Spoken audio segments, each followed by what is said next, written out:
إن الحمد لله نحمده ونستعينه من يهدي الله فلا مضل له ومن يضلله فلا هادي له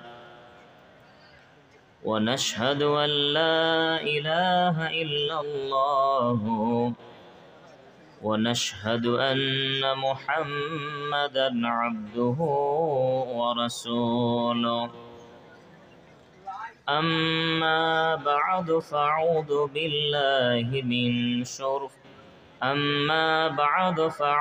بالله من الشيطان الرجيم بسم الله الرحمن الرحيم يا أيها الذين آمنوا ادخلوا في السلم كافة ولا تتبعوا خطوات الشيطان إنه لكم عدو مبين وقال النبي صلى الله عليه وسلم عن عمر بن الخطاب رضي الله عنه قال أما إن نبيكم صلى الله عليه وسلم قد قال إن الله يرفع بهذا الكتاب أقواما ويضع به آخرين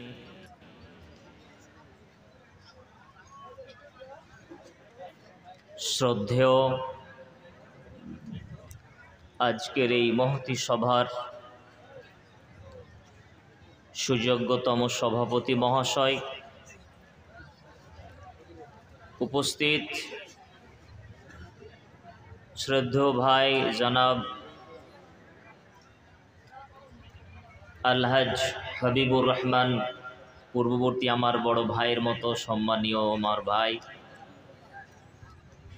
আরও উপস্থিত অন্যান্য উলামায়ে কেরাম,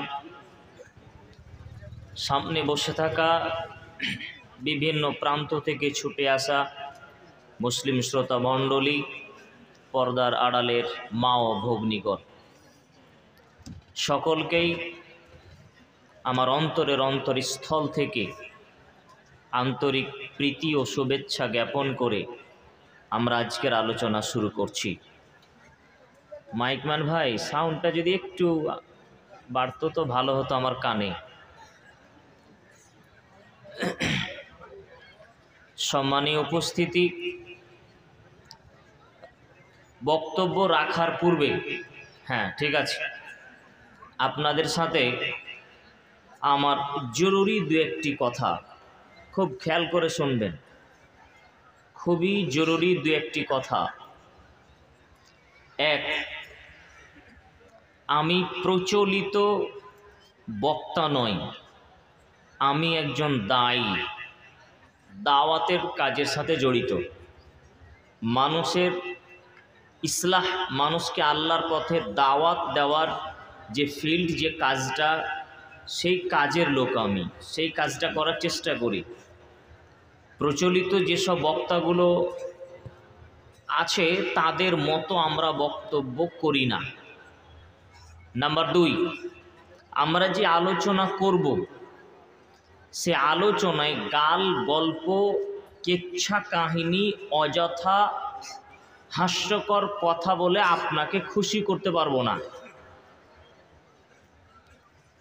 যতটুকু কথা বলার চেষ্টা করব, প্রত্যেকটা কথা কোরআন সুন্নাহর আলোকে যুক্তিসঙ্গত, বিবেকসম্মত, বাস্তবতার নিরিখে বলার চেষ্টা করব।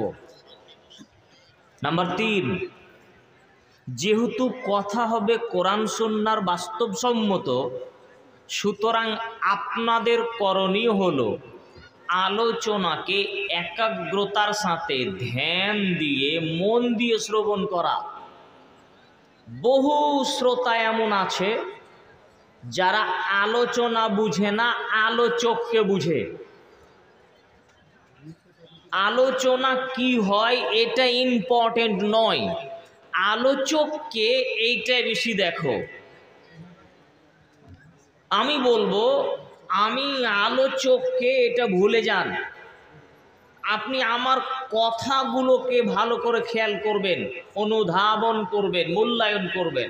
আমি যেসব কথাগুলো বলবো, কেন আমি যে কথাগুলো বলবো তা আমার নয়, তা হবে কোরআন সুন্নাহর, আল্লাহ রাসূলের। সুতরাং আপনাকে এই কথা মূল্যায়ন করার চেষ্টা করতে হবে। আরে মানা না মানা এটা পরে, আগে তো শুনতে হবে, তারপরে বিষয়টি। সুতরাং আপনাদের কাছে জোরালো আবেদন, যে যেখান থেকে যে প্রান্ত থেকে আলোচনা শুনছেন, সমস্ত নারী পুরুষ নির্বিশেষে সকল ধর্ম বর্ণ সর্বশ্রেণীর মানুষের কাছে জোরালো আবেদন পেশ করো তো বলতে চাচ্ছি, আলোচনাকে মূল্যায়ন করো তো একাগ্রতার সাথে, পাথরের মতো বসে থেকে গুরুত্ব সহকারে আলোচনা শ্রবণ করবেন। ইনশাআল্লাহ আমাদের আলোচনা আপনাদের কিছু না কিছু উপকার করবেই ইনশাআল্লাহ। আজকে যে বিষয়টি আপনাদের সামনে আলোচনা করার ইচ্ছা পোষণ করেছি, সেটি হচ্ছে মুসলিম উম্মাহ, মুসলিম জাতির অধঃপতন, কারণ ও উত্তরণ। এই বিষয়ের ওপরে পয়েন্ট টু পয়েন্ট ধারাবাহিকভাবে আমার সময় মতো গুরুত্বপূর্ণ আলোচনা আপনাকে শোনাবো ইনশাআল্লাহ। সুতরাং আপনি প্রস্তুতি গ্রহণ করুন। পর্দার আড়ালের মা ও বোন, আপনাদের কাছেও আমাদের জোরালো আবেদন, যে আলোচনা করছি এটা শুধু নারীর জন্য নয়, পুরুষের জন্য নয়, পুরো মুসলিম জাতির জন্য আলোচনা হবে। মুসলিম উম্মার অধঃপতনের কারণসমূহ এবং তার উত্তরণের পথ। তার আগে আপনাদের কাছে একটা জিজ্ঞাসা করছি, সারা পৃথিবীতে সবচেয়ে নির্যাতিত, নিপীড়িত, মজলুম জাতি বর্তমানে কোনটি? মুসলিম নয়? সারা পৃথিবীতে সবচেয়ে নির্যাতিত জাতি কি মুসলিম নয়? কথা বলেন না কেন? অবশ্যই। সারা পৃথিবীতে মার খাচ্ছে যারা সবচেয়ে বেশি, তারা কারা? মুসলিম। কখনো ধর্মের দোহাই দিয়ে, কখনো মব লিঞ্চিংয়ের নামে, কখনো কোনো অজুহাত পেশ করে, কখনো জঙ্গি তকমা লাগিয়ে, কখনো সন্ত্রাসবাদীর তকমা লাগিয়ে সাধারণ নির্দোষ মুসলমানদেরকে যে নির্যাতন করা হচ্ছে তা আমরা সকলেই অবগত। আমরা জানি বর্তমানে ফিলিস্তিন নামক দেশের ওপরে অবৈধ একটি রাষ্ট্র, যার নাম ইসরায়েল, শত শত লক্ষ লক্ষ নারী পুরুষ শিশু সহ নির্বিচারে দিন দুপুরে সারা পৃথিবীর সামনে তারা হত্যা করছে। আর আমরা দেখেছি সারা পৃথিবীর অন্যান্য জায়গায়, আমরা দেখেছি 2014-তে মায়ানমারে, আমরা দেখেছি কাশ্মীরে, আমরা দেখেছি আসামে, আমরা দেখতে পাচ্ছি লেবাননে, আমরা দেখতে পাচ্ছি ফিলিস্তিনে। এক কথায় সারা পৃথিবীতে সবচেয়ে নিপীড়িত নির্যাতিত জাতির নাম মুসলমান। একটা বিষয় আপনাকে বলি, আল্লাহ তাআলা বলছেন, কুনতুম খায়রা উম্মাহ, তোমরাই শ্রেষ্ঠ উম্মাত। কারা? কারা শ্রেষ্ঠ উম্মাত? বুঝতে পারেননি? তোমরাই শ্রেষ্ঠ উম্মাত। আল্লাহ বলছেন কারা? আমরা। আমরা কি শ্রেষ্ঠ নয়? কুনতুম খায়রা উম্মাহ, তোমরাই শ্রেষ্ঠ জাতি, তোমরাই শ্রেষ্ঠ উম্মাত। উখরিজাত লিন-নাস, তোমাদেরকে মানব জাতির ভিতর থেকে বের করা হয়েছে। এই যে আমরা শ্রেষ্ঠ উম্মাত, এটা কি আমাদের দাবি নাকি আল্লাহর দেওয়া এটা সার্টিফিকেট? কোনটা? এই আমার দিকে ছাত্র ভাই, আমার দিকে, এবং আমার সাথে একটু কথা বললে আমি বুঝবো যে আমার কথা বুঝতে পারছেন। আমি তো ভেলকিবাজি দেখাই না ভাই, আমি কমেডিয়ান বক্তা নয়, বউ শাশুড়ির গল্প করে আপনাকে আমি হাসাতে আসিনি। আমি কোনো গায়ক নয় যে আপনাকে গান শোনাবো। একাগ্রতার সাথে শুনবেন, কথার উত্তর দিবেন। বুঝতে না পারলে এক কথা 3 বার বলবো। কথা বলছেন না কেন? কথা বলুন। আবার বলছি, আল্লাহ বলছেন কুনতুম খায়রা উম্মাহ উখরিজাত লিন্নাস, তোমরাই শ্রেষ্ঠ জাতি। আমাদেরকে শ্রেষ্ঠ জাতি কে বলেছেন? আল্লাহ বলেছেন। যে আল্লাহ যে জাতিকে শ্রেষ্ঠ বলে অভিহিত করেছেন, যাদেরকে শ্রেষ্ঠত্বের মর্যাদা দেওয়া হয়েছে, তারা তো পৃথিবীতে সর্বজাতির ওপরে রাজত্ব করার, শ্রেষ্ঠত্ব অর্জন করার কথা ছিল না? অবশ্যই আমরা তো সব উঁচুতে থাকার কথা। আল্লাহ আমাদেরকে বলছে তোমরাই শ্রেষ্ঠ। তাহলে আমাদের তো উচিত ছিল যে আমরা সর্বজাতির ওপরে আমরা থাকব, কিন্তু আমাদের তো বাস্তবতায় দেখছি সব জাতির নিচে আমরা। কেমনে হলাম? কি করে হলেন? কেমন করে আপনি উঁচু জায়গা থেকে নিচুতে চলে এসেছেন? এটা কি আপনার আত্মসমালোচনা করার, আত্মসমীক্ষা করার, ভেবে দেখার কি সময় এখনো আসেনি?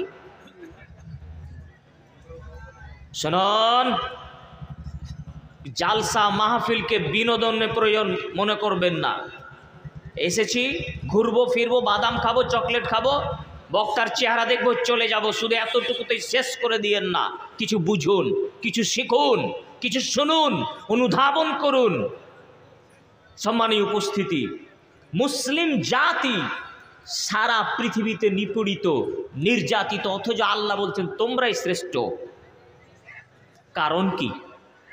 কারণ কি? আসুন আমরা একটা একটা করে কারণ আপনার সামনে দর্শাই, যে কারণগুলোতে আমাদের আজকের এই বর্তমান অধপতন, এই বর্তমান পরিস্থিতির সৃষ্টি হয়েছে। শুনুন, কারণ নাম্বার 1 নাম্বার কারণ ঐতিহাসিক প্রেক্ষাপট। আগে ইতিহাস থেকে আমরা চলে আসি।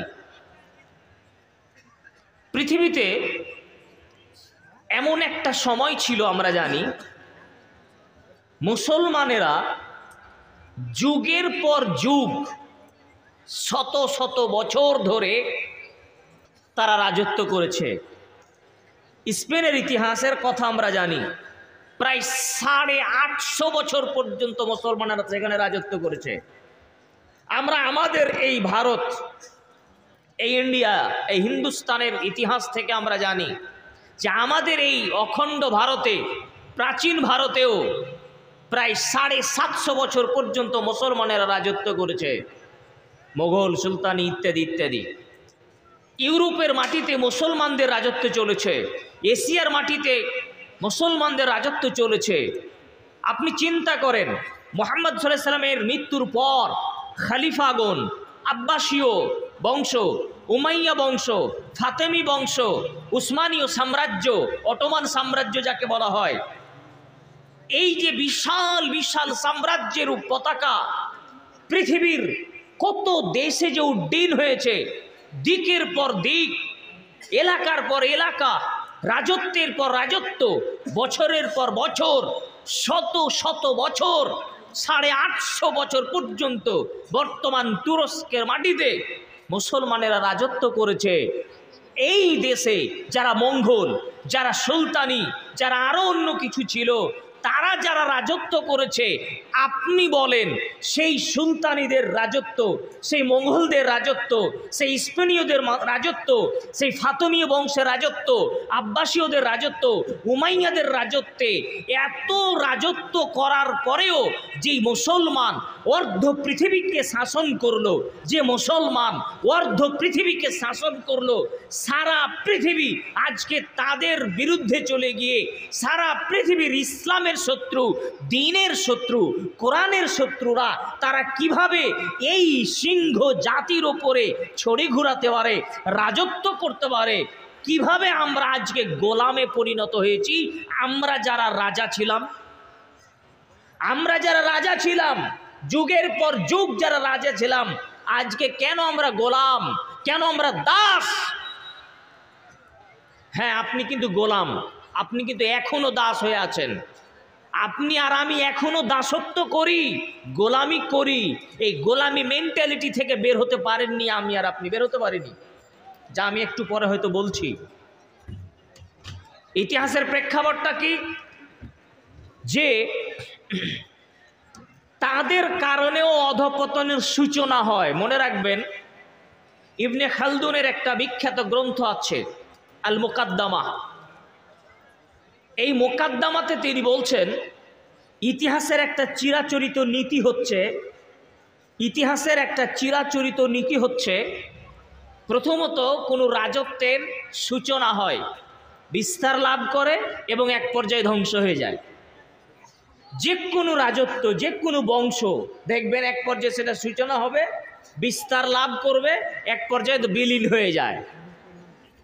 অনুরূপভাবে আমরা ইতিহাসে যাদেরকে মুসলিম রাজা বলে জানি, মুসলিম রাজত্বের কথা যারা আমরা শুনেছি, এই রাজত্বেও এক পর্যায়ে তারা সৃষ্টি করেছে, বিস্তার লাভ করেছে, ধ্বংস হয়েছে। তো ধ্বংস হয়েছে কেন?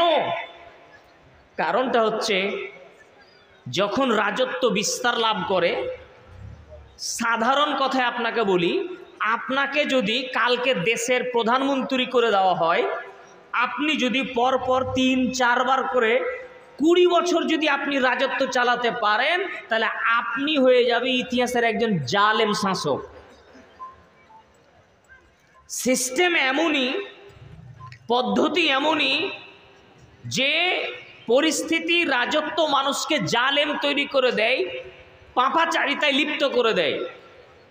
এ কথা অস্বীকার করলে চলবে না যে আমাদের পূর্বপুরুষদের যে রাজত্ব কায়েম করেছিল, তাদেরও কিছু ইতিহাস এমন বর্বর আছে যে তারাও নানা রকম পাপাচারিতায় লিপ্ত হয়েছিল।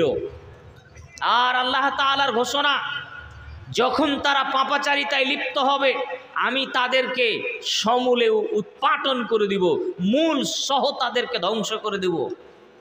যখন কোনো জাতি পাপাচারিতায় লিপ্ত হয়, যখন কোনো রাজত্ব, যখন কোনো রাজা বংশের জাতি পাপাচারিতায় লিপ্ত হয়, আল্লাহ তাকে রাজত্ব দেন না, ছিনিয়ে নেন। এটা জেনে রাখবেন, আমাদের রাজত্ব ছিনিয়ে নেওয়া হয়েছে, আমাদেরকে রাজত্বের স্তর থেকে নিচে গোলামিতে নামিয়ে দেওয়া হয়েছে, কারণ আমরা রাজত্ব পেয়ে পাপাচারিতায় লিপ্ত হয়েছিলাম। ইংরেজ আমলে যে সমস্ত আলেম ওলামাগণ ছিলেন, তন্মধ্যে বিশেষভাবে উল্লেখ্য মাওলানা আবুল কালাম আজাদ, তন্মধ্যে বিশেষভাবে উল্লেখ্য হচ্ছে শরীয়তুল্লাহ, বিশেষভাবে উল্লেখযোগ্য হচ্ছে আহমদ রেজা, বিশেষভাবে উল্লেখযোগ্য হচ্ছে তিতুমির, যিনি বাঁশের কেল্লা তৈরি করেছিলেন, তিনি কোরআনের হাফেজ ছিলেন। আরও অন্যান্যরা যারা ছিলেন।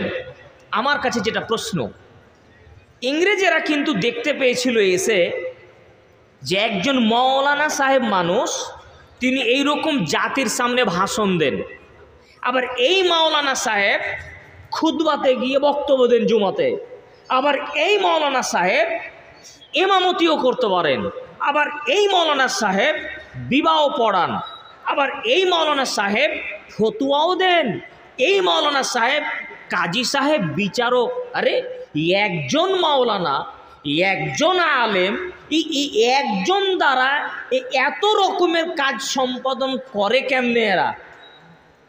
এদের কি এমন পড়ানো হয়, এদের বিদ্যা এমন কি আছে যে এই রকম বিদ্যা দিয়ে তারা যে কোনো দায়িত্ব পালন করতে পারে? সেই সময় আলেমরা যারা ছিলেন, তারা বাংলা, ইংরেজি, উর্দু, আরবি, ফার্সি প্রায় সমমানের পণ্ডিত ছিলেন তারা। তো তারা এসে যখন এই রকম ব্যবস্থাপনা দেখলো যে একজন আলেম এতগুলো কাজ করতে পারে, তাহলে এদের আসল মন্ত্র হচ্ছে শিক্ষা।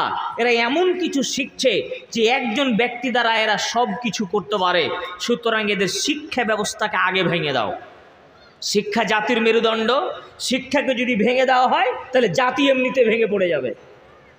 শিক্ষাকে ভেঙে দেওয়ার জন্য ইংরেজদের থিওরি ভাঙো শাসন করো, ডিভাইড অ্যান্ড রুল, তারা শিক্ষাকে কেমনে ভেঙেছে জানেন?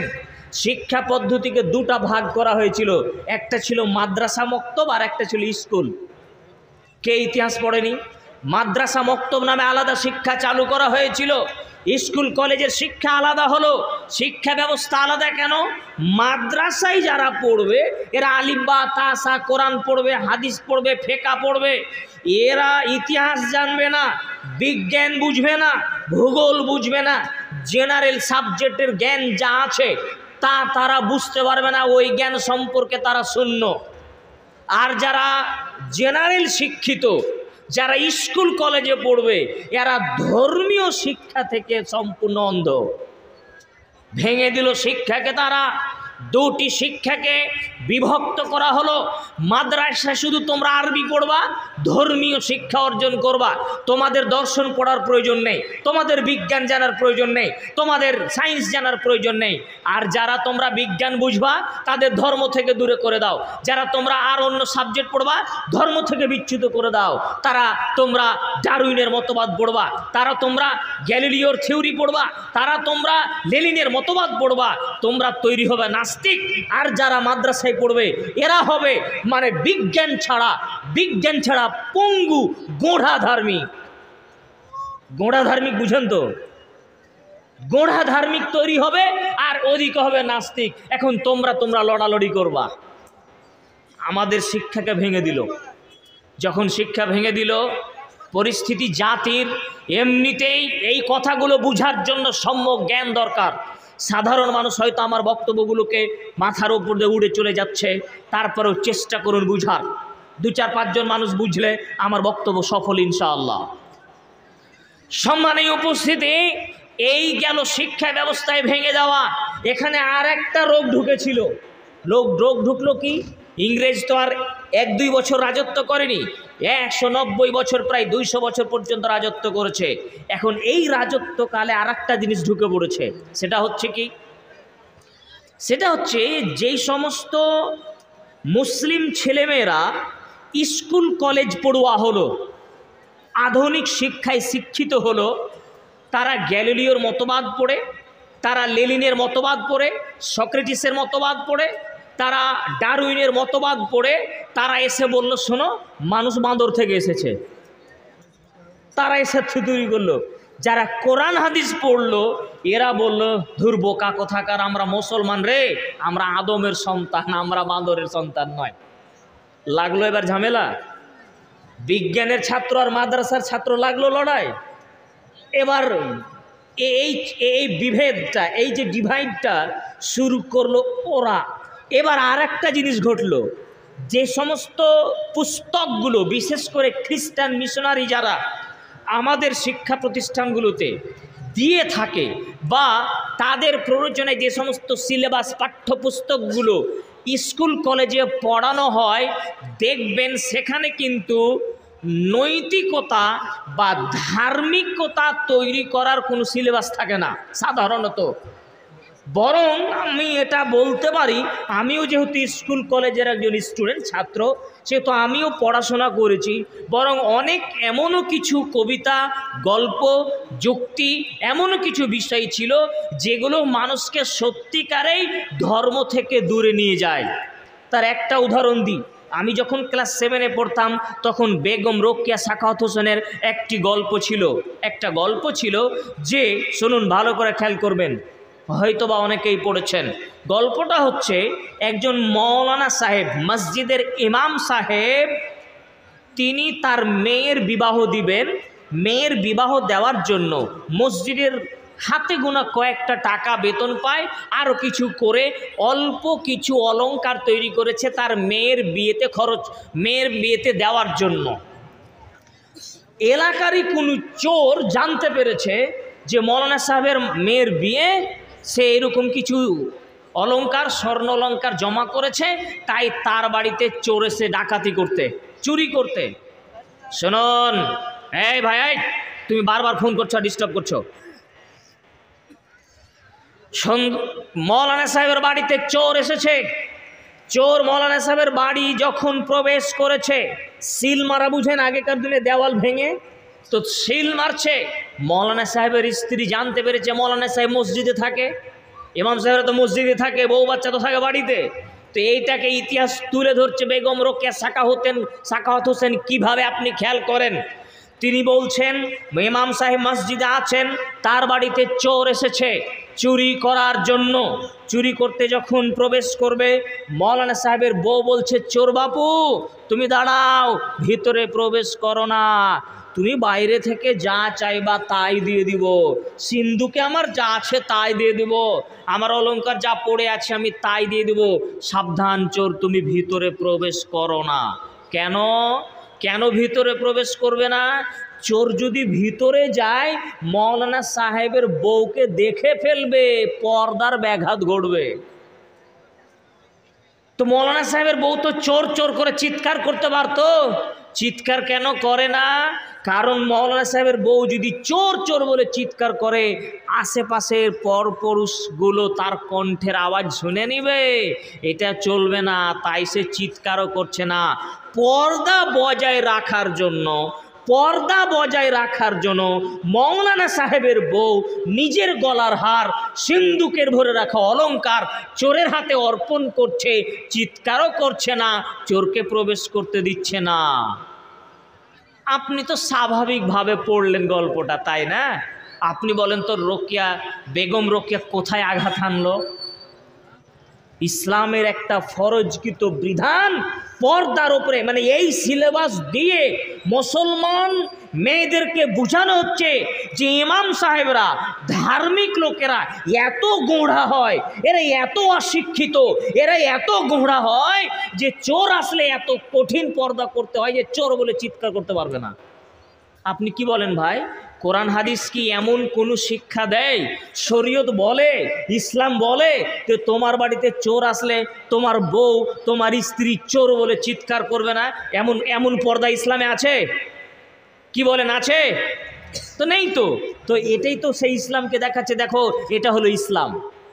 আসলে তো ইসলাম নয়, ইসলাম তো অন্য ছিল, কিন্তু রোকিয়ার কাছে এটা ইসলাম মনে হয়েছে।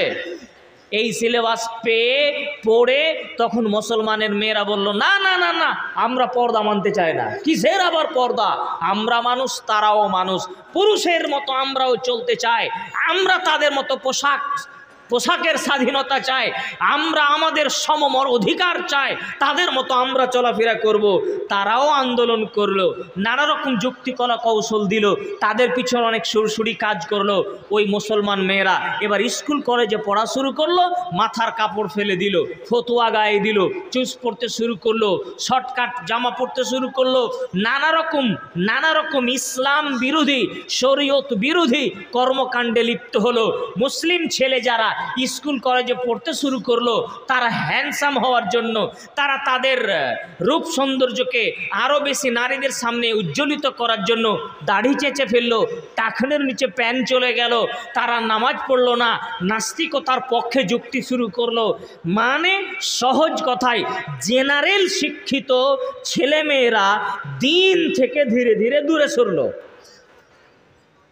জেনারেল শিক্ষিত ছেলেমেয়েরা দিন থেকে, ইসলাম থেকে দূরে সরল। এখানে একটা ব্যাঘাত ঘটে গেল। যারা ওই সময়ের ধার্মিক মানুষ, ওই সময়ে তো কিছু ধার্মিক মানুষ ছিল, ওই সময়ের ধার্মিক মানুষেরা দেখলো, আরে আমার মেয়েটা স্কুলে গিয়ে বেপর্দা হচ্ছে, আমার ছেলেটা স্কুলে গিয়ে নামাজ ছেড়ে দিল, আমারই ছেলে আমারই মেয়ে স্কুলে গিয়ে সে পরপ্রেমে অবৈধ সম্পর্কে লিপ্ত হচ্ছে, দাড়ি চেঁচে ফেলছে, টাকনু নিচে প্যান্ট পরছে, ইত্যাদি ইত্যাদি, ইসলামের বিপক্ষে চলে যাচ্ছে। তো তখন ওই সময়ের ওই ধার্মিক লোকেরা এই জন্য বলেছিল যে স্কুলে পড়াবো না, মেয়েকে স্কুলে দিব না। এক সময় ছিল না এটা, যে মেয়েকে স্কুলে পড়ানো যাবে না, ইংরেজি পড়াবো না। কারণটা মানুষ জানে না। সাধারণভাবে মৌলবীরাকে বলতে শুরু করলো এরা বাংলা বিরোধী, এরা ইসলাম, এরা শিক্ষা বিরোধী, এরা ইংরেজি বিরোধী। ইংরেজি তো তোমারও ভাষা না, এটা তো গোলামির ভাষা। হ্যাঁ, যদিও ন্যাশনাল ভাষা, সেটা ভিন্ন কথা, কিন্তু আমাদের সেকেন্ড ল্যাঙ্গুয়েজ ইংলিশ কেন জানেন? কারণ আমাদের উপরে ইংরেজরা রাজত্ব করেছে তাই। হ্যাঁ, বহু দেশের সেকেন্ড বা ফার্স্ট ল্যাঙ্গুয়েজ ইংরেজি ভাষা নেই। বহু দেশের, ফ্রান্স যেই সমস্ত দেশগুলোর উপর রাজত্ব করেছিল ফরাসিরা, তাদের সেকেন্ড ল্যাঙ্গুয়েজ ফার্সি। আপনি একটু খুঁজে দেখুন। তা আমি যেটা বলতে চাচ্ছি ওটা আমার আলোচনার বিষয় নাই। আমি বলতে চাইলাম শিক্ষা ব্যবস্থাকে ভেঙে দেওয়া হলো, শিক্ষা ব্যবস্থা ভেঙে দিয়ে জাতির মেরুদণ্ড ভেঙে দেওয়া হলো। আর জাতির মেরুদণ্ড ভেঙে দিলে জাতি এমনিতেই মুখ থুবড়ে পড়ে যাবে। জাতির মেরুদণ্ড ভেঙে দিলে জাতি মুখ থুবড়ে এমনিতেই পড়ে যাবে।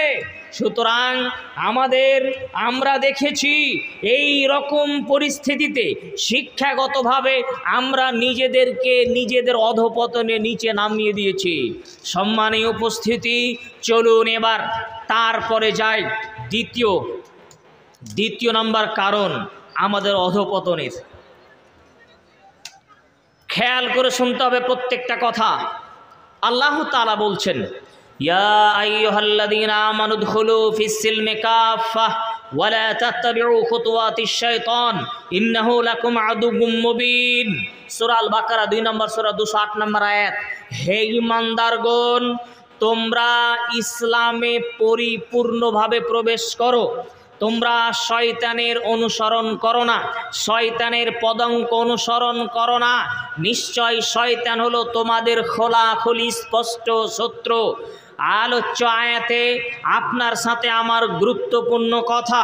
সম্মানীয় উপস্থিতি, যুবক তরুণ ভাই যারা আছেন, আমার আলোচনার দিকে একাগ্রতার সাথে মনোযোগ দিয়ে আলোচনা শ্রবণ করুন।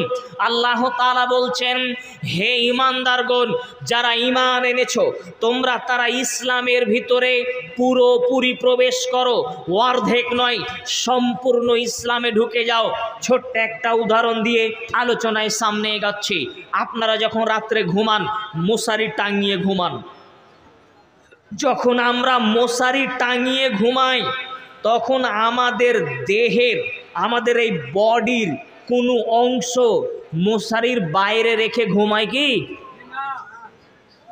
এমন কোনো মানুষ আছে যে মশারির ভিতরে ঘুমালাম আর মাথাটাকে মশারি থেকে বাইরে করে ঘুমালাম? ঘুমাই না। হাতটাকে কি বাইরে করে ঘুমাই? কেন ঘুমাই না? কারণ এই যে অংশটা আমার শরীরের, আমার দেহের যে অংশটা মশারির বাইরে থাকবে ওই অংশটা মশা দ্বারা আক্রান্ত হবে, তাই না? মশা আক্রমণ করবে। আর ওই আক্রমণ কি শুধু ওই অংশে সীমাবদ্ধ থাকবে না পুরো বডিতে ছড়িয়ে পড়বে? পুরো বডিতে আক্রান্ত হবে না? ম্যালেরিয়া হবে, ডেঙ্গু হবে, আরও কিছু মরণ ব্যাধিতে আক্রান্ত হবে। শরীরের যদি আমি সামান্য হাতের এতটুকু অংশ মশারির বাইরে রাখি তাহলে এই অংশটুকু মশা ছাড়বে না। আর এই অংশটুকুই যদি মশা কামড় দেয়, দংশন করে, তাহলে ওই দংশনের বিষ, ব্যথা, ওই অংশনের বিষক্রিয়া, সংক্রমণ পুরো বডিতেই যাবে। ঠিক বললাম? এবার আসুন, আল্লাহ বলছেন ইসলামে পুরোপুরি ঢুকে যাও, ইসলামে পুরোপুরি ঢুকে যাও, পুরোপুরি, পুরো বডি, পুরো জীবন ইসলামে ঢুকে যাও। পুরো জীবনকে ইসলামে ঢুকাও। এমন নয় যে আপনি নিজে ইসলামে ঢুকলেন, এই যে আপনি বলেছেন, আপনি কি এই কালেমার সাক্ষ্য দেননি? আশহাদু আল্লা ইলাহা ইল্লাল্লাহ ওয়া আশহাদু আন্না মুহাম্মাদুর রাসূলুল্লাহ, আমি সাক্ষ্য দিচ্ছি আল্লাহ ছাড়া সত্য কোনো ইলাহা নেই, আমি সাক্ষ্য দিচ্ছি মুহাম্মদ সাল্লাল্লাহু আলাইহি ওয়াসাল্লাম আল্লাহর রাসূল। এটা সাক্ষ্য দিয়েছেন না দেননি? দিয়েছেন। তো এই কথা বলার মাধ্যমে আপনি ইসলামে ঢুকেছেন, আপনি ঢুকেছেন। এখন আপনি ইসলামের ভিতরে ঢুকে আপনি কি আপনার কোনো অংশকে ইসলামের বাইরে রাখবেন? ভালো করে বুঝবেন কথা। ধরেন আপনার জীবনকে আমরা কয়েকটা অংশে ভাগ করছি। ব্যক্তিগত জীবন বলে একটা জীবন আছে, মানুষের পারিবারিক একটা জীবন আছে, মানুষের সামাজিক একটা জীবন আছে, মানুষের একটা অর্থনৈতিক জীবন আছে, মানুষের রাজনৈতিক জীবন আছে, মানুষের আন্তর্জাতিক জীবন আছে। আল্লাহ বলছেন উদখুলু ফিস-সিলমি কাফা, পুরোপুরি সব। তোমার ব্যক্তি জীবন, তোমার সামাজিক জীবন, তোমার পারিবারিক জীবন, তোমার রাষ্ট্র জীবন, আন্তর্জাতিক জীবন, অর্থনৈতিক জীবন, জীবনের এমন কোনো অংশ নেই, যেমন জীবনের এমন কোনো পার্ট, এমন কোনো অংশ নেই যেটা তুমি ইসলামের বাইরে রাখবে। পুরোপুরি সমস্ত কিছুই ইসলামের ভিতরে প্রবেশ করে দাও। এখন যদি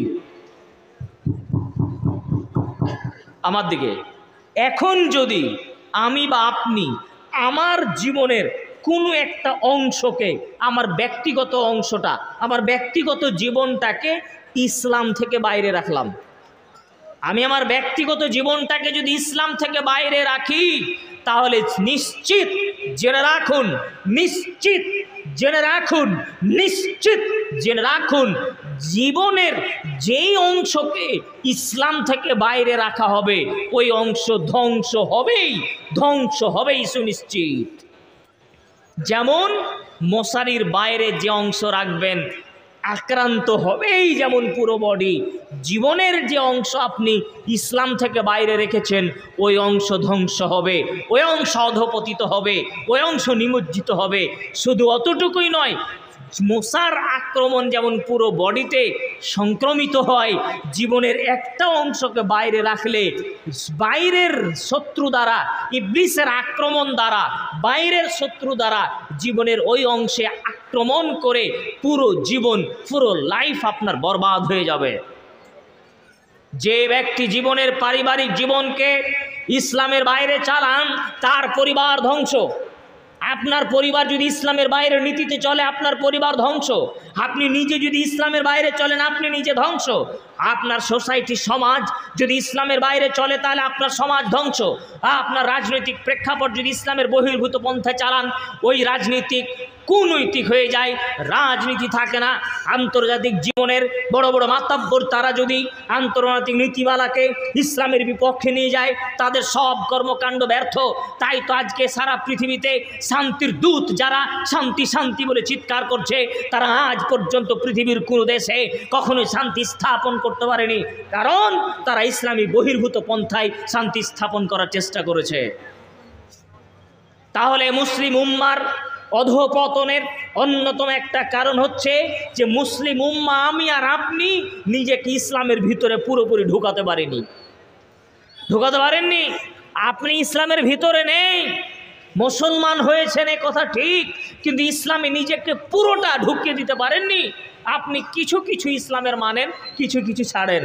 আল্লাহ তাআলা বলছেন আফাতুমিনুনা বিবাদিল কিতাবি ওয়া তাকফুরুনা বিবাজ, আরে তোমরা কি কিতাবের কিয়ত অংশ মানবে আর কিছু অংশ তোমরা পরিত্যাগ করবে? সূরা আল বাকারা 2 নম্বর সূরার 85 নম্বর আয়াত। কিছু অংশ মানি আর আমরা কিছু অংশ ছাড়ি, এটাই তো আমাদের চরিত্র, এটাই তো আমাদের চরিত্র, যে আমরা ইসলামকে পূর্ণভাবে গ্রহণ করতে পারি না।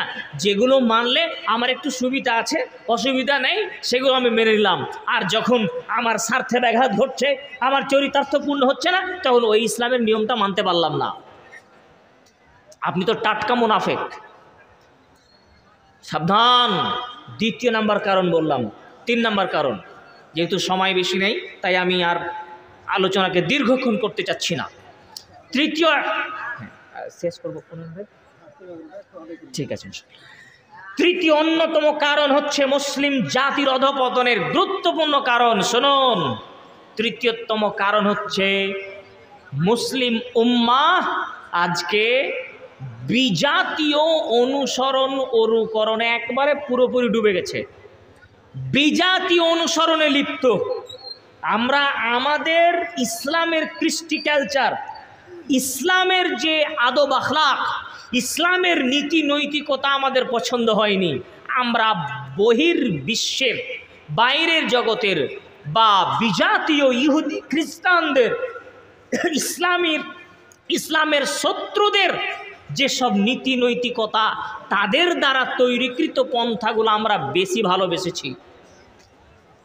আমরা এটা বাস্তবতা। আপনাকে আমি কিছু উদাহরণ পেশ করব। যেমন শুনুন, আল্লাহ তাআলা বলছেন, তোমরা কি জাহেলিয়াতের সেই যুগের নীতি ফিরে পেতে চাও? তোমরা কি সেই জাহেলিয়াতের যুগের নীতিকে আবার ফিরে পেতে চাও, অথচ আল্লাহ সুবহানাহু ওয়া তাআলার যে বিধান এটা মুমিনদের জন্য সর্বোত্তম। আফা হুকমাল জাহিলিয়াতি ইয়াবগুন ওয়া মান আহসানু হুকমান লিকাউমি ইউকিনুন, সূরা আল মাইদা 5 নম্বর সূরার 50 নম্বর আয়াতের অংশ। আল্লাহ তাআলা বলছেন, তোমরা কি আবার সেই অজ্ঞতার যুগের, জাহেলিয়া যুগের, বর্বরতার যুগের নিয়ম নীতি ফিরে পেতে চাও? আপনারা এখানে এমন কেউ আছেন কি যে জাহেলি যুগে যে সব কর্মকাণ্ড হতো সেই রকম নিয়ম আমাদের পরিবারে, আমাদের সমাজে চালুক, এটা কেউ চায়? কি বলছেন, চান? কখনোই চায় না। আপনি বললেন তো আপনার বাড়িতে কিন্তু আছে, আমি দেখাবো। আপনি বলছেন যে আমি চাই না, কিন্তু আপনার বাড়িতে আছে, আপনি নিজে ওইটাতে ডুবে আছেন, আপনি নিজে ওই জাহিলিয়াতে আছেন। কেন ভাই? জাহিলিয়াতের যুগে এমন কি হতো যে আল্লাহ সেই যুগের নামকরণ করলেন জাহিলিয়াতের যুগ? জি, তারা জ্যান্ত মাটিতে নিজের মেয়েকে জ্যান্ত মাটিতে পুঁতে দিত, এটাই তো। তারা ধর্ষণ, চুরি, ছিনতাই, ডাকাতি, জেনা, ব্যভিচার দৈনন্দিন কাজ ছিল, এটাই তো। এইসব কর্মকাণ্ডের জন্যই তো আজকে আমরা তো তার দ্বিগুণ করি, তার থেকে বেশি করি। আজকে কি নারী সন্তানকে হত্যা করা হয় না? হচ্ছে না? ওই সময়ে মানুষ, নারী সন্তান তো পৃথিবীতে আসতো, দুনিয়ার আলো দেখত। আর আপনি এই যুগে, আধুনিক যুগে বসবাস করেন, নিজেকে আধুনিক সভ্যতার মানুষ বলে পরিচয় দেন, বিজ্ঞানের যুগে বসবাস করেন। আপনি আপনার বিজ্ঞানের অবদানে আপনি কি করেছেন? একটা সন্তানকে পৃথিবীর আলো দেখতে দেন না, পৃথিবীতে আসতেই দিচ্ছেন না, মায়ের পেটেই তাকে হত্যা করে দিচ্ছেন। আপনি তো তার চেয়েও বেশি জাহেলিয়াতের যুগে বসবাস করছেন, আপনি তো তার চেয়ে বেশি জাহেল। জেনে রাখবেন, সারা পৃথিবীতে সন্তান হত্যাকরণে, ভ্রূণ হত্যাকরণে 1 নম্বর হচ্ছে চীন, 2 নম্বর আমাদের দেশ ভারত। তাহলে এই জাহিলিয়াত আছে। আল্লাহ তাআলা বলেন, ওয়াকারনা ফি বুয়ুতিকুন্না ওয়ালা তাবাররাজনা তাবাররুজাল জাহিলিয়াতিল উলা, সূরা আল আহজাব 33 নম্বর সূরার 33 নম্বর আয়াত। আল্লাহ তাআলা বলেন, হে মুসলিম নারীরা শোনো, জাহিলিয়াতের যুগে, বন্যতার যুগে, বর্বরতার যুগে, অসভ্যতার যুগে জাহিলি যুগের নারীরা নিজেদের রূপ লাবণ্যকে যেভাবে প্রদর্শন করত, তোমরা তোমাদের রূপ লাবণ্যকে পর পুরুষের সামনে এইভাবে প্রদর্শন করো না। আল্লাহ তাআলা এই কাজটাকে জাহিলি যুগের নারীর কাজ বলে উল্লেখ করেছেন। একজন নারী রূপচর্চা করে তার রূপ লাবণ্যকে পর পুরুষকে প্রদর্শন করবে, এই নীতি ছিল জাহেলি যুগের নারীদের নীতি। এই বৈশিষ্ট্য, এই চরিত্র ছিল জাহেলিয়াতের যুগের নারীদের চরিত্র। আজকে আপনি বলুন, আপনার মেয়ে, আপনার বোন, আমার মেয়ে, আমার বোন এই জাহেলিয়াতের ভিতরে আছে কি নেই? রূপ লাবণ্য চর্চা করে যায় না? আপনি দেখাছেন রাস্তা তোটা আপনারই মেয়ে, আপনার বোন হাঁটছে, এখন যান, ওটা আপনার মেয়ে নয়। আপনার মেয়ে যখন কলেজ টিউশন নিয়ে যায় তখন আপনি দেখবেন 40-45 মিনিট আগে থেকে তার রূপচর্চা চালু হয়। এত সাজুগুজু করে, এত রূপচর্চা করে, মনে হচ্ছে না যে ও শিক্ষা অর্জন করতে যাচ্ছে। এত রূপচর্চা করছে, মনে হচ্ছে না যে ও আসলে কলেজ ইউনিভার্সিটিতে যাচ্ছে, মনে হচ্ছে না যে প্রাইভেট স্কুলে যাচ্ছে, ও মনে হচ্ছে যে এখন সুন্দরী বউ সে বাসর ঘরে যাচ্ছে। এত সাজুগুজু লাগে পড়াশোনা করার জন্য, এত সাজুগুজু আপনার চোখের সামনে দিয়ে যায়। কিন্তু আপনার চোখের সামনে দিয়ে আপনার মেয়ে চুস প্যান্ট পরে হাঁটে, আপনার চোখের সামনে আপনার মেয়ে মাথায় কাপড় না দিয়ে স্কুল কলেজে যায়, আপনার চোখের সামনে আপনার মেয়েটা খাটো পোশাক পরে, পাতলা পোশাক পরে, পরপুরুষের সাথে কুকথাই গল্পে লিপ্ত হয় আপনার চোখের সামনে। আপনি বলুন, আপনি কি জাহিলিয়াতের ভিতরে নেই? জাহিলিয়াত অপসংস্কৃতি, এটা সংস্কৃতি নয়। আর গান বাজনা বাদ্যযন্ত্র তো আছেই। মুসলিমদের দেওয়া যত অপসংস্কৃতি তা আমাদের ভিতরে ছেয়ে গেছে। মুসলিম উম্মাহ কুসংস্কৃতি, অপসংস্কৃতি, বিজাতীয় নীতির বেড়াজালে হাবুডুবু খাচ্ছে। এটা নিয়ে আরও অনেক কথা বলা প্রয়োজন ছিল, সময় সংক্ষিপ্ত বলে আর একটা পয়েন্ট আপনাকে বলি। তা হচ্ছে মুসলিম উম্মার আরেকটা অধঃপতনের কারণে আমরা দেখতে পাই মুসলিম উম্মাতের অনৈক্য। আমরা ঐক্যবদ্ধ নয়, আমরা ঐক্যবদ্ধ নয়। একবারে নিচু লেভেল থেকে ওপর লেভেল, হুজুরদের অবস্থা থেকে শুরু করে সাধারণ পাবলিক সবাই, এক হুজুর আর এক হুজুরকে গালি দেয়, এক মুফতি আর এক মুফতিকে গালি দেয়, এক মৌলানা আর এক মৌলানাকে গালি দেয়। সাধারণ পাবলিক তো আছেই, বড় বড় নেতারা। যখন শত দল বিভক্ত হয়ে গিয়েছি আমরা, নানা রকম মাঝহাব, তরিকা, নানা রকম ইজমের বেড়া জালে যখন আমরা পড়ে গেছি, তখন আমাদের রাহবার, আমাদের নেতা আর কেউ নেই। এখন যদি সারা বিশ্বের মুসলিম কোনো একজন নেতা আমাদেরকে ডাক দেয় যে এসো মুসলিম উম্মাহ এক ঐক্যবদ্ধ হও, এরকম ঐক্যবদ্ধ হওয়ার মতো প্ল্যাটফর্ম, এরকম সুযোগ্য নেতা আমাদের কেউ নেই।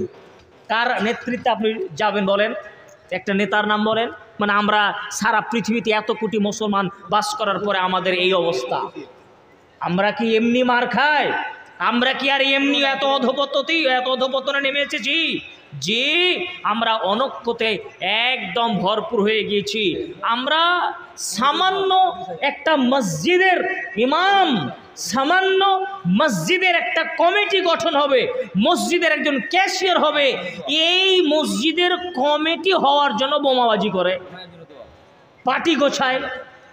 মসজিদের একটা কমিটি হওয়ার জন্য, মাদ্রাসার একটা কমিটি হওয়ার জন্য নানা রকম তর্ক বিতর্ক, বোমাবাজি, চাঁদাবাজি, আর কত কি হচ্ছে।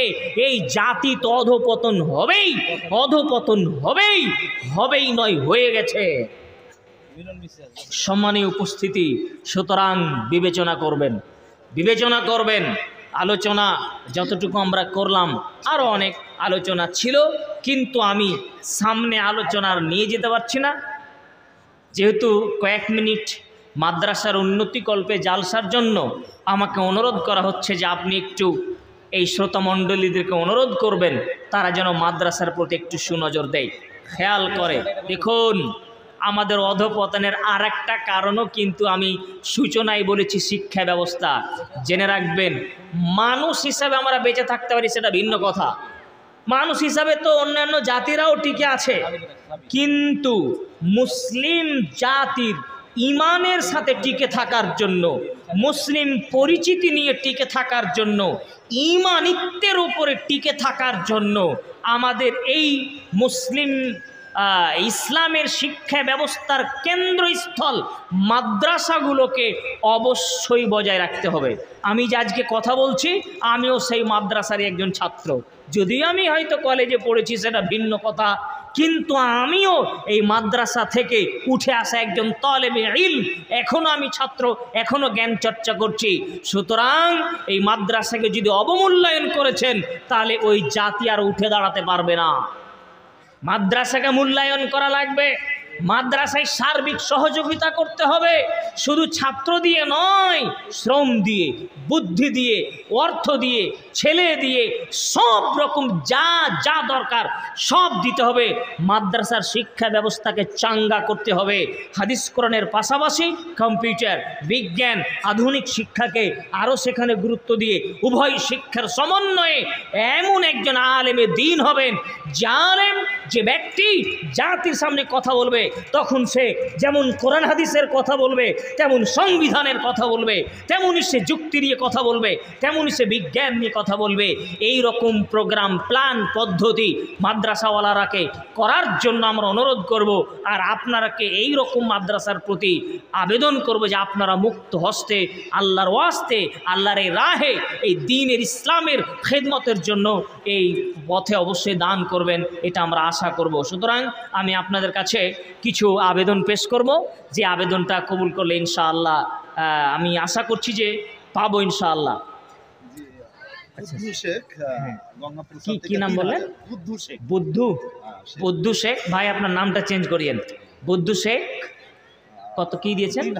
৩,০০০ টাকা দিয়েছেন। আর গঙ্গা প্রসাদ থেকে তৌহিদুল ইসলাম ৩৫,০০০, মায়ের জন্য দোয়া চেয়েছেন। মাশাআল্লাহ মাশাআল্লাহ।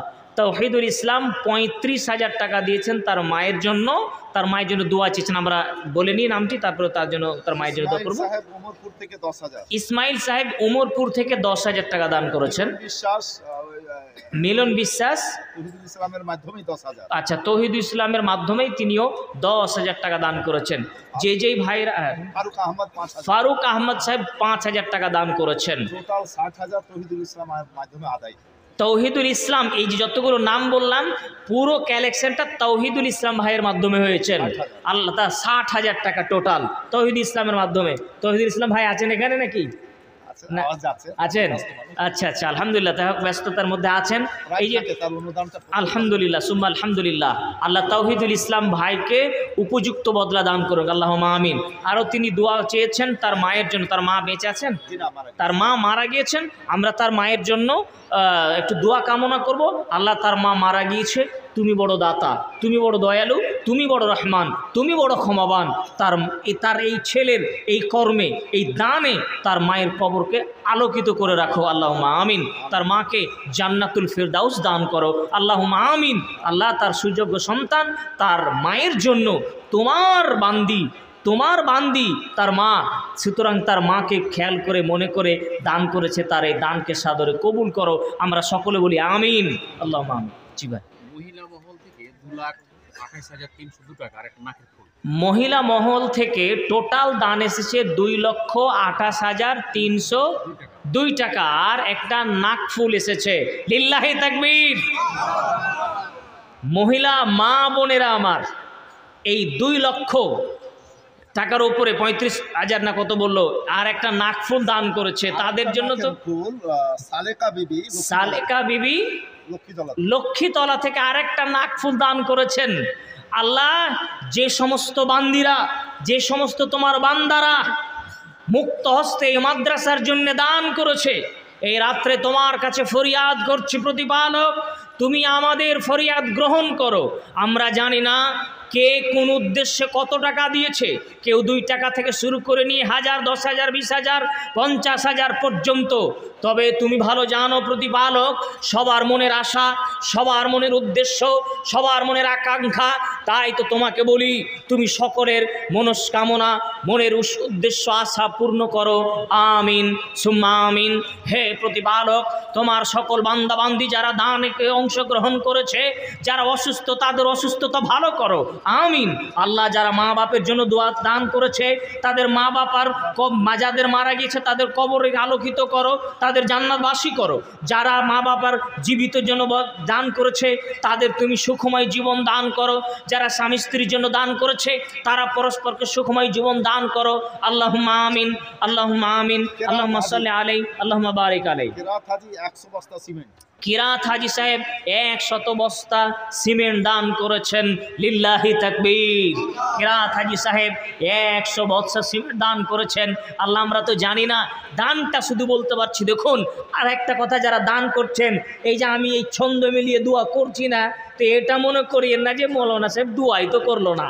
আসলে ছন্দ মিলিয়ে দোয়া করাই যায় না। আর ছন্দ যদি মিলাই তাহলে আমার অন্তর থেকে দোয়াটা বের হবে না, তখন মগজে আমার ছন্দর ধান্দা বেশি থাকবে, তাই না? আর ছন্দ তো ভুলও হয়, অনেক ভুল ত্রুটি আছে। সর্বোপরি ছন্দ মিলিয়ে দোয়া করা একদমই চলবে না। এক কথায় আমি যেটা দোয়া করছি অন্তর থেকে করছি আল্লাহর কাছে, যে আল্লাহ, এই বান্দা, তোমার এই বান্দি, এই যে হাজি সাহেব, আরও যে সমস্ত ভাইরা যে উদ্দেশ্যে দান করেছেন, এই উদ্দেশ্যের কথা আল্লাহ জানেন কি জানেন না? তিনি তো জানেন, তিনি তো অন্তরের খবর রাখেন। সুতরাং আমি আল্লাহকে সেটাই বলছি, আপনি যে উদ্দেশ্যে দান করেছেন, আল্লাহ যেন আপনার উদ্দেশ্যকে কবুল করে নেন, আমিন। আপনারা যারা শ্রোতা বসে আছেন, আপনারা কি আমি বিদেশি মানুষ হিসেবে আমার হাতে কিছু দান করবেন না? বলেন ইনশাআল্লাহ। ইনশাআল্লাহ। মাস্টার আব্দুর রব মাস্টার মশাই, তিনি দিয়েছেন 5,000 টাকা। কি এখন বর্তমান মাস্টার রানিং হাই স্কুলের নাকি? মাস্টার মশাইয়ের কাছে আমরা আবেদন রাখবো, একটু আবেদন রাখবো, জোরালো কোনো ব্যাপার নাই, যে যদি উনি আর 5,000 টাকা ধরে দিতেন তাহলে আমি খুশি হতাম। শুধু আবেদন, মা অসুস্থ রয়েছেন, তার মায়ের জন্য তিনি দোয়া চেয়েছেন। আল্লাহ তার মাকে সুস্থতা দান করো, আমিন। আদিবিল বাস রব্বানা সাসফান্তা সাফিলা শিফা ইল্লা শিফা কা শিফা লা ইয়াগাদিরু সাকামা। বটতলা থেকে মিজাবুর রহমান 500 টাকা দান করেছেন, আল্লাহুম্মা সাল্লি আলাইহি, আল্লাহুম্মা বারিক আলাইহি। কামরুল সাহেব দিয়েছেন 500 টাকা, আল্লাহুম্মা সাল্লি আলাইহি, আল্লাহুম্মা বারিক আলাইহি। আপনি কামরুজ্জামান দিয়েছেন, মাস্টার মশাই, স্কুলের মাস্টার, হাই মাদ্রাসার টিচার দিয়েছেন। তাহলে আরও 5,000 ওনাকেও আবেদন আমরা করতে পারি। আবেদন করলাম যদি সামর্থ্য হয় তাহলে অবশ্যই দান করবেন ইনশাআল্লাহ। 10,100 টাকা। কি নাম বলেন? এমডি আফজাল হোসেন এমডি আফজাল হোসেন সাহেব 10,100 টাকা দিয়েছেন। লিল্লাহি তাকবীর। মাস্টার মশাই তিনিও, আচ্ছা একজন মাস্টার মশাই 10,000 টাকা দিয়েছেন।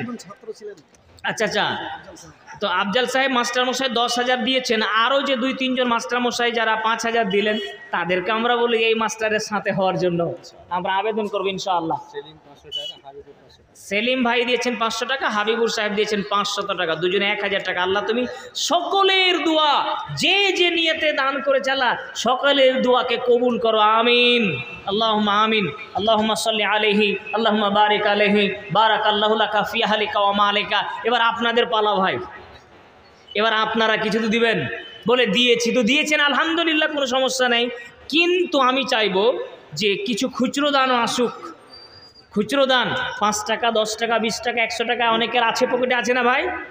একটু কি দেওয়া সম্ভব হবে? একটু অনুরোধ করবো আপনাদের কাছে। কি নাম ভাই? জামিরুল সাহেব দিয়েছেন 300 টাকা। এরকম 100 150 200 অনেকে দিতে পারবেন না। আপনারা যদি আমার এসে একটু দিয়ে যেতেন আমার হাতে, তাহলে আমি খুব খুশি হতাম।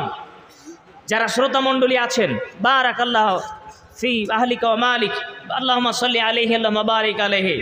আচ্ছা, যাদের কাছে 10 টাকা আছেন আপনারা আছেন তো ভাই? আল্লাহুম্মা সাল্লি আলাইহি আল্লাহুম্মা বারিক আলাইহি। কি 10 টাকা বলে লজ্জা করছেন? না না না না, আল্লাহ তাআলার কাছে লজ্জার কোনো বিষয় নেই। আল্লাহ তাআলা সব জানেন, আপনার অন্তরের খবর। সুতরাং আপনি এটাতে অনুধাবন করার চেষ্টা করবেন না। আমার পকেটে এটা ছিল, আমি আমার পক্ষ থেকে দান করলাম। একজন মাশাআল্লাহ বারাকাল্লাহ আল্লাহুম্মা সাল্লি আলাইহি আল্লাহুম্মা বারিক আলাইহি। বাহ, শুনুন, একজন ভাই খুচরা পয়সা দিয়েছেন, তিনি হয়তো গোপনে দান করলেন, কিন্তু আমি প্রকাশ করছি, কারণ হচ্ছে এটা আপনাদের দেখানোর জন্য যে আপনারাও যেন এরকম খুচরা 2 4 5 টাকা থাকলে 10 টাকা থাকলে আপনি দিয়ে যান, কোনো সমস্যা নেই। রেখে দেন তো এখানে করে, যারা আছেন একটু ওখানে রেখে যান, এইখানে রেখে দেন সবগুলো। আল্লাহুম্মা সাল্লি আলাইহি আল্লাহুম্মা বারিক আলাইহি। পিছনের ভাইয়ের কেউ আসবেন না, একটু কারো মাধ্যমে একটু পাঠান। দেখুন, মাদ্রাসা আপনাদের, আমার জন্য এটা উঠাচ্ছি না যে আমি পকেটে করে নিয়ে যাই, আপনাদের মাদ্রাসার জন্য আমি অনুরোধ করছি। এটা আপনাদের মানে নিজস্ব ব্যাপার, ওখানে রেখে দাও, ওখানে রেখে দাও। একটা মহিলা লক্ষ্মীতলা থেকে 1,05,000 টাকা দান করেছিলেন একটা রুম তৈরি করার জন্য, অসুস্থ, একটু দোয়া চেয়েছে। আচ্ছা আচ্ছা, গত রমজানে আপনারা দিয়ে যান। গত রমজানে একজন মহিলা 1,05,000 টাকা দান করেছিলেন মাদ্রাসা একটা রুমের জন্য। তিনি অসুস্থ হয়ে আছেন, তিনি দোয়া চেয়েছেন। আমরা সকলেই তার সুস্থতার জন্য আল্লাহর কাছে দোয়া কামনা করছি। আল্লাহ তাকে এমন সুস্থতা দান করো যেন সে কোনোদিন অসুস্থ ছিল না। আল্লাহুম্মা আমিন। আল্লাহুম্মা সাল্লি আলাইহি আল্লাহুম্মা বারিক। একটু এদিকে কেউ আসছে? আচ্ছা, আরো আদায় হবে, মুমতাজ সাহেব আদায় করবেন। মুমতাজ সাহেব আসছেন, আদায় করবেন, এখন আসছেন উনি। আপনারা একটু যে যা পারবেন খুব দ্রুত এখানে দিয়ে একটু বসেন। আচ্ছা আচ্ছা, হবে আদায় হবে, হবে আরো আদায় হবে ইনশাআল্লাহ ইনশাআল্লাহ। সাহেব মুমতাজুল ইসলাম সাহেব আছেন, অবশ্যই আপনারা যারা অগ্রহে বসে আছেন সেখানেও দান করবেন। অবশ্যই এখন দান করতে নিষেধ করছি না, তবে হালকা হয়ে যেন না। মুমতাজুল ইসলাম সাহেব আছেন, আপনাদের আকর্ষণীয় বক্তা আছেন। অবশ্যই আমাদের বাবুপুর গ্রামের অত্যন্ত সুপ্রিয় বক্তা, খুব আগ্রহের বক্তা মুমতাজুল ইসলাম সাহেব আছেন। বড় ভাই মুমতাজুল সাহেব আসছেন, উনি আসবেন, আপনারা তো দিবেনই এবং সেখানে আরও বেশি দিবেন, কারণ উনি আপনাদের অধিক পরিচিত এবং বেশি দূরের। আল্লাহ যারা যে উদ্দেশ্য নিয়ে দান করেছে আল্লাহ সকলে দান কবুল কর, আল্লাহুম্মা আমিন। আল্লাহুম্মা সাল্লি আলাইহি আল্লাহুম্মা বারিক। আচ্ছা, আমি কিন্তু আবেদন করতে পাইনি এখনো। আপনারা যা দান করেছেন নিজের পক্ষ থেকে দান করেছেন, তা আমি যে একটা কিছু চাইবো আপনাদের কাছে এরকম চাওয়াই হয়নি। আমি চাচ্ছিলাম 2 জন ব্যক্তির কাছে 10,000 করে, 2 জন ব্যক্তির কাছে আমি চাচ্ছিলাম। যেটা আপনারা দিয়েছেন এটা আপনাদের পক্ষ থেকে দিয়েছেন, আর আমার আবেদনের খাতিরে যদি কোনো ব্যক্তি দেওয়ার সামর্থ্য থাকে তাহলে অবশ্যই আমাকে সে একটু বলে দিবেন। 2 জন 10,000 করে আর 2 জন 5,000 করে। দেখুন, এই মুমতাজ ভাই আসার মানে এই মুহূর্ত পর্যন্ত সম্ভবপর। যারা মাইকের শব্দ শুনছেন বাইরে থেকে, যদি এখানকার কারো ফোন নাম্বার থাকে তাহলে আপনি ফোন করেও বলতে